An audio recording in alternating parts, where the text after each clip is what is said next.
ఇటీవల జరిగినటువంటి 18వ లోక్సభ ఎన్నికల్లో ఇద్దరు వ్యక్తులు వాళ్ళు జైలు నుండి ఎన్నికల్లో పోటీ చేసి గెలుపొందడం జరిగింది.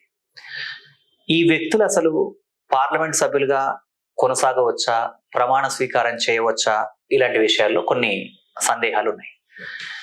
పార్లమెంట్ సభ్యుల అర్హతల గురించి ఆర్టికల్ 84లో చెప్పడం జరిగింది. దీంట్లో భాగంగా పార్లమెంట్ సభ్యులుగా పోటీ చేయాలంటే ఒక వ్యక్తికి భారతీయ పౌరసత్వం ఉండాలి.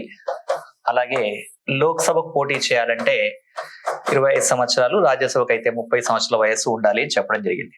అలాగే వీటితో పాటుగా 1951లో చేసినటువంటి ప్రజా ప్రాతినిధ్య చట్టం కూడా కొన్ని అర్హతల్ని నిర్ధారించింది. ప్రజా ప్రాతినిధ్య చట్టం 1951 పబ్లిక్ రిప్రజెంటేటివ్ యాక్ట్. కాబట్టి ఈ ప్రజా ప్రాతినిధ్య చట్టంలో 2 సంవత్సరాల కన్నా ఎక్కువ కాలం జైలు శిక్ష అనుభవించినటువంటి వ్యక్తులు లేదా 2 సంవత్సరాల కన్నా ఎక్కువ కాలం జైలు శిక్ష విధించబడ్డటువంటి వ్యక్తులు కూడా పార్లమెంట్ సభ్యులుగా కొనసాగడానికి అర్హులు కాదు అని చెప్పడం జరిగింది. అయితే ఎవరైనా సరే నిరోధక నిర్బంధ చట్టం ప్రకారం నిర్బంధించబడ్డ వారికి, నిరోధక నిర్బంధ చట్టం ప్రివెంటివ్ డిటెన్షన్ యాక్ట్ ప్రకారం నిర్బంధించబడ్డ వాళ్ళకి ఈ నియమం వర్తించదు అని కూడా చెప్పారు.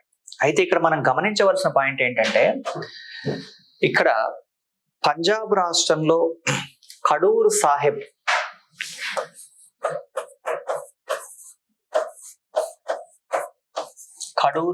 అనేటువంటి నియోజకవర్గం నుంచి అమృత్ పాల్ సింగ్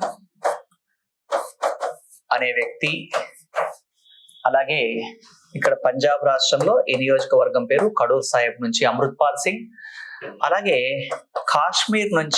కాశ్మీర్లో బారాముల్లా నియోజకవర్గం నుంచి అబ్దుల్ రషీద్, వీళ్ళు ఎంపీలుగా గెలుపొందారు. అమృత్ పాల్ సింగ్ ఏమో ప్రస్తుతం అతను అస్సాంలోని దిబ్రూగఢ్ జైల్లో ఉన్నాడండి.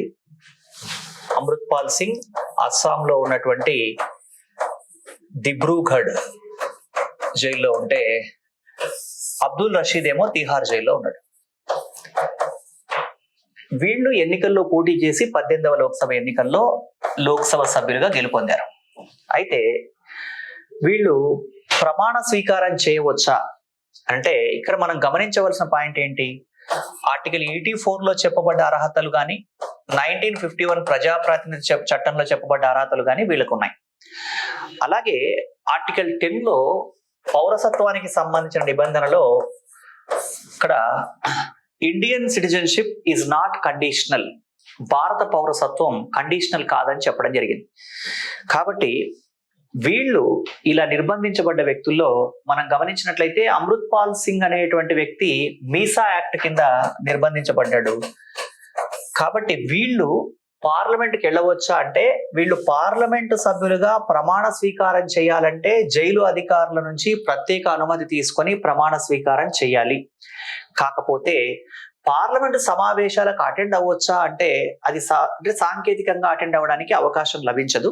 సో దీనికి సంబంధించి ప్రతి అంశాన్ని మౌలిక రాజ్యాంగంలో మనకు డీటెయిల్ గా రాయలేదు. కాబట్టి ఆ సందర్భంలో అవసరాన్ని బట్టి లోక్సభలో అయితే లోక్సభ సెక్రటరీ జనరల్, తర్వాత అటార్నీ జనరల్ వీళ్ళు ఈ విషయం మీద నిర్ణయం తీసుకోవాల్సి ఉంటుంది. కాబట్టి వీళ్ళకి ప్రజాస్వామ్యంలో ఎన్నికల్లో పోటీ చేయడం అనేటువంటిది కూడా ఆర్టికల్ 19(1)లో ఉన్నటువంటి freedom of thought and expression లో భాగమే అవుతుంది. కాబట్టి వాళ్ళు ఎన్నికల్లో పోటీ చేయవచ్చు. ఇక్కడ మనం అర్థం చేసుకోవాల్సింది ఏమంటే, ఆర్టికల్ 84, ఆర్టికల్ 10, ఆర్టికల్ 22 వీటితో పాటు ప్రజా ప్రాతినిధ్య చట్టం, వీటి ఆధారంగా వీళ్ళు ఎన్నిక అవ్వడం అనేటువంటిది సముచితమే అయింది. వీళ్ళు అనుమతి తీసుకునే నామినేషన్ వేసి ఉంటారు. అలాగే వీళ్ళు చట్టసభలోకి వెళ్ళి ప్రమాణ స్వీకారం చేయాలంటే కూడా జైలు అధికారుల అనుమతితోనే ప్రమాణ స్వీకారం చేస్తారు. సభకు హాజరవ్వాలా అంటే సభకు హాజరవ్వడానికి లేదు. కాకపోతే వీళ్ళు సభకు హాజరవ్వకుండా ఉండడానికి తగిన కారణాలని తెలియజేస్తూ సభాపతికి వీళ్ళు మళ్ళీ లేఖలు రాసి ప్రత్యేక అనుమతి కోరవలసి ఉంటుంది. ఇది గమనించాల్సిన పాయింట్. ఓకేనండి, థ్యాంక్ యూ.